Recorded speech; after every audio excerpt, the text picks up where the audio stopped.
우리가 일을 왜 하는지, 직장 생활을 왜 하는지 그 이유를 생각해 보면 여러 가지 이유가 있겠지만 현실적으로 돈을 벌기 위한 이유가 빠질 수가 없어요. 그래서 돈 관리 잘하는 건 너무나 중요하고 그럴 때 몇 가지 문서로 관리를 하면은 효과적입니다. 그래서 오늘은 제가 개인적으로 만들어서 사용하고 있는 자산관리 문서, 소비관리 문서, 그리고 경제적 자유 시뮬레이터 이 세 가지 문서를 어떻게 사용하는지 소개하고 공유하려고 합니다. 특히 경제적 자유를 어떻게 이룰 수 있을지 시뮬레이션 해주는 세 번째 문서는 제가 올해 마음 편하게 퇴사 결정을 할 수 있게 도와준 문서예요. 또 자산과 소비 관리 문서가 있어야지 경제 자유 시뮬레이터에 들어갈 내 숫자를 알 수 있기 때문에 이 세 가지 문서 설명 보시고 영상 마지막에 구글 스프레드시트 링크로 문서도 공유하니까 꼭 사용해 보시기 바랍니다. 돈 관리의 시작은 당연히 내 돈이 얼마나 있는지를 아는 거고 그냥 계좌를 보고 아는 것보다 내 자산들을 문서로 관리를 하면 도움이 됩니다. 제가 사용하는 문서 보여드릴게요. 저는 자산을 6가지로 분류를 해서 관리를 하는데 첫 번째는 예금이나 저축 같은 현금성 자산이에요. A은행에 500만 원 있다 그럼 여기다 500만 원 이렇게 쓰면 되는 거예요. 두 번째는 주식, 펀드, ETF 같은 주식 자산들입니다. 사용하시는 증권 계좌 들어가시면 내 현재 가치를 알 수 있기 때문에 여기다가 넣어주시면 되고요. 세 번째는 월급을 받으신다면 퇴직연금이 계속 쌓이고 있기 때문에 퇴직연금도 중요한 자산입니다. 혹시 본인의 퇴직연금이 어떻게 운영되고 있는지 모르신다면 회사와 꼭 확인을 해보시고 DC형이라면 어떤 상품에 투자가 되고 있는지 꼭 확인해 보실 것을 추천드립니다. 네 번째로 혹시 가상자산도 갖고 계시다면 거래소나 지갑에 있는 금액을 여기 넣어주시면 되고 다섯 번째로 내 집 마련을 하셨다 그러면 부동산 금액을 여기다가 넣어주시면 돼요. 그리고 다른 부동산이 있다 그러면 항목을 추가하시면 되고 부동산이 있다면 대출이 있을 가능성도 많기 때문에 자산과 부채를 구분하기 위해서 부채는 별도 테이블로 만들었고 대출은 여기다가 넣어주시면 돼요. 다른 대출이 있다 그러면 역시 추가를 하면 되겠죠. 그럼 제가 이해를 돕기 위해서 순자산이 2억 정도 있는 어떤 사람의 사례를 만들어 놨어요. 자산의 규모는 사람마다 다르기 때문에 금액에는 크게 신경을 안 쓰셔도 될 것 같고 본인의 자산들의 금액을 위에다가 모아 놓으면은 밑에 테이블에서 자산 종류별로 어느 비율로 가지고 있는지를 볼 수가 있어요. 그리고 여기서는 부채를 제외한 나의 순자산을 보여주는 거죠. 그래서 예를 들어서 지금 부동산 비중이 높으니까 앞으로는 주식 비중을 좀 늘려야겠다. 아니면 지금 가상화폐 잘 모르겠으니까 가상화폐 비중을 줄여야겠다 같은 본인에 만든 전략을 생각해 볼 수 있는 거죠. 그리고 이 표를 주기적으로 이렇게 업데이트를 하면은 나의 순자산이 어떻게 변하는지를 알 수 있기 때문에 굉장히 유용합니다. 그리고 나의 자산들의 비중이 어떻게 변해오는지도 알 수 있고요. 그리고 당연히 목표는 내 순자산을 우상향하게 만드는 거겠죠. 두 번째 문서는 소비정리 문서예요. 내가 돈을 어디에 어떻게 쓰는지 아는 건 너무나 중요하고 그러려면 내 소비 데이터를 정리해야 돼요. 소비 데이터 정리의 핵심은 항목을 나누어서 정리하는 거예요. 저는 7가지 항목으로 나누어서 소비를 관리하는데 첫 번째는 eat예요. 먹고 마시는 지출. 밥 먹고 커피 먹고 술 먹고 이런 모든 지출을 여기다 넣고 두 번째는 live. 주거와 관련된 항목이에요. 관리비, 전기세뿐만 아니라 살면서 필요한 각종 생활용품들 사는 비용을 다 여기 넣습니다. 세 번째는 wear예요. 옷이나 화장품, 미용실, 세탁소 등등 입고 꾸미는 비용을 다 여기다 넣고 네 번째는 enjoy. 여행이나 문화생활 같은 즐기는 비용이고 조금 애매하지만 병원비도 여기다가 넣어요. 다섯 번째는 edu. 교육 관련된 비용이고 아이 관련된 비용도 다 여기 넣습니다.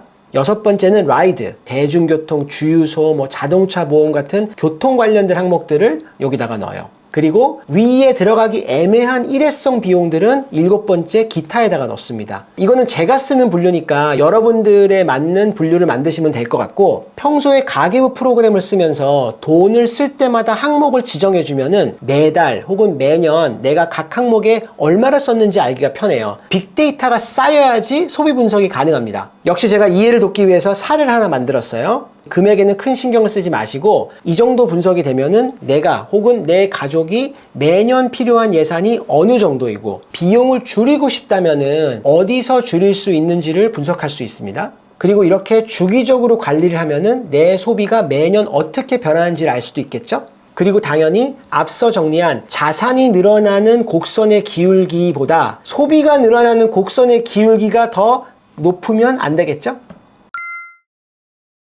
세 번째 문서는 경제적 자유 시뮬레이터예요. 궁극적으로는 충분한 자산을 모아서 엄청난 부자는 아니더라도 돈 걱정 없이 살고 싶잖아요. 그래서 내가 어떻게 해야지 경제적 자유 단계까지 갈 수 있는지 시뮬레이션을 해보고 싶었는데 인터넷에 떠도는 경제적 자유 계산기들이 그렇게 만족스럽지는 않았어요. 그래서 제가 아는 모든 지식에 챗GPT의 도움을 받아서 이 문서를 만들었습니다. 어떤 정보들이 들어가야 되는지를 쭉 설명드리고 이 시뮬레이터를 어떻게 사용하는지 보여드릴게요. 첫 번째는 내 나이예요. 두 번째는 내 순자산. 우리가 앞서 자산 문서에서 정리를 했죠. 내 부채를 제외한 순자산을 넣어주시면 되고, 그 다음은 자산 연수익률. 내가 자산을 1년에 얼마 정도를 늘릴 수 있는지. 뭐 돈을 예금에만 넣는다면 2, 3% 정도일 테고, 주식도 하신다면 더 높은 수익률도 가능하겠지만은 반대로 까먹을 수도 있을 테고, 예금과 주식을 같이 하면 보수적으로 한 4, 5% 정도면 무난하지 않을까라는 생각이 들어요. 그 다음에 연소비. 나는 1년에 돈을 얼마나 쓰는지 우리가 앞서 본 소비 문서에서 정리를 했죠. 그 다음은 연 인플레이션인데, 경제적 자유를 계산하기 위해서는 물가 오르는 거를 감안을 해야 돼요. 연 인플레이션은 시대에 따라서 다르기 때문에 경제 전문가분들의 의견을 참고하면 좋을 것 같고, 2, 3% 정도면은 되지 않을까라고 개인적으로 생각을 합니다.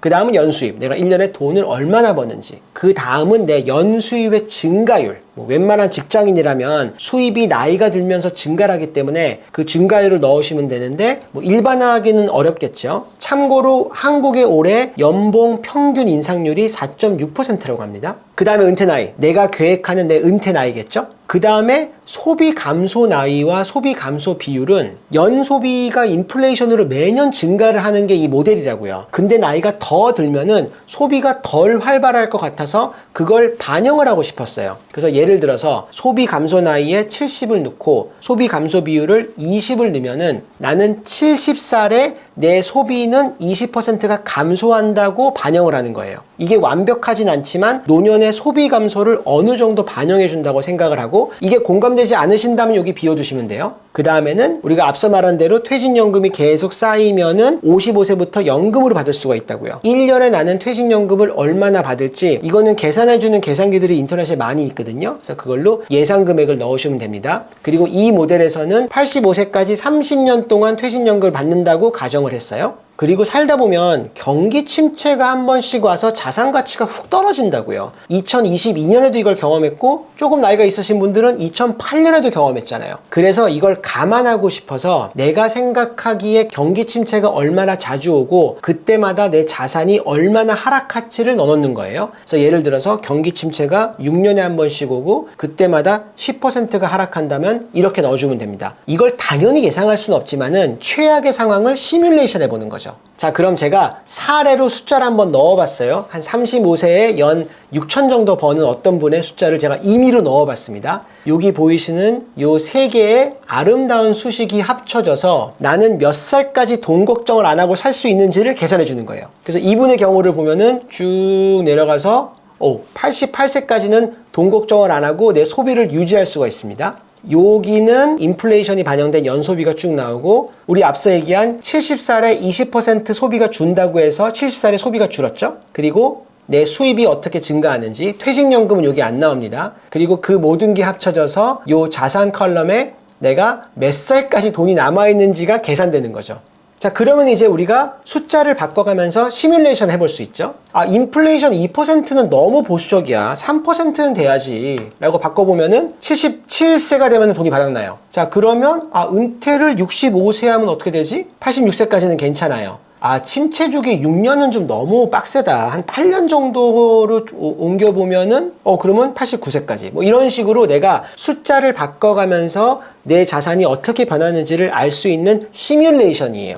내가 수입을 좀 더 늘려야겠다. 아니면 수익률을 좀 더 늘려야겠다. 은퇴를 좀 더 빨리 할 수 있겠는데? 아니면 침체에 대비해서 자산을 안전자산으로 옮겨야 될까? 등과 같이 경제적 자유에 더 가까워지기 위해서 정답을 줄 수는 없지만 도움을 줄 수 있는 게 이 시뮬레이터입니다.